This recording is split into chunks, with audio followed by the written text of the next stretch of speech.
ایک بار کی بات ہے، ایک سرسبز و شاداب وادی تھی۔ اس وادی میں ایک بلند و بالا پہاڑ تھا، اور اس پہاڑ سے ایک نہایت خوبصورت جھرنا بہتا تھا۔ اس جھرنے کو لوگ زندگی کا چشمہ کہتے تھے۔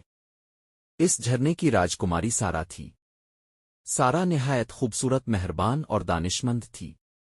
وہ اپنی رعایا کو بہت پیار کرتی تھی اور ہمیشہ ان کی بھلائی کی خواہش مند رہتی تھی۔ سارا کا محل جھرنے کے قریب ایک غار میں تھا۔ اس غار میں ہر طرح کے قیمتی پتھر اور موتی جڑے ہوئے تھے۔ سارا کے پاس ایک خاص طاقت تھی۔ وہ اپنی آواز سے پانی کو کنٹرول کر سکتی تھی۔ جب وہ گاتی تھی تو جھرنے کا پانی اور بھی زیادہ خوبصورت لگتا تھا اور پوری وادی خوشبو سے معطر ہو جاتی تھی۔ ایک دن ایک شہزادہ اس وادی میں شکار کے لیے آیا۔ وہ سارا کی خوبصورتی پر فدا ہو گیا اور اس سے شادی کرنے کی خواہش مند ہو گیا۔ لیکن شہزادے کے والد اس رشتے کے لیے رضامند نہیں تھے۔ وہ چاہتے تھے کہ ان کا بیٹا ایک دوسرے بادشاہ کی بیٹی سے شادی کرے تاکہ دونوں بادشاہتوں کے درمیان تعلقات مضبوط ہوں۔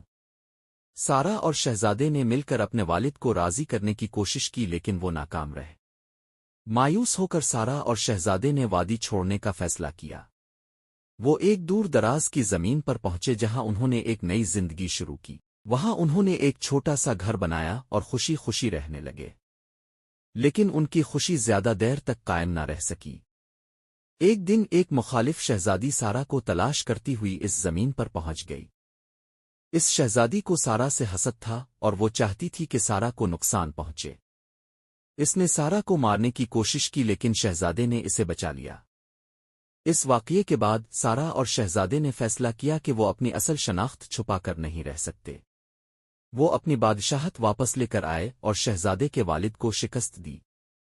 شہزادے کے والد کو اپنی غلطی کا احساس ہوا اور انہوں نے سارا اور شہزادے کی شادی کے لیے راضی ہو گئے۔ آخر کار سارا اور شہزادے نے شادی کر لی اور خوشی خوشی رہنے لگے۔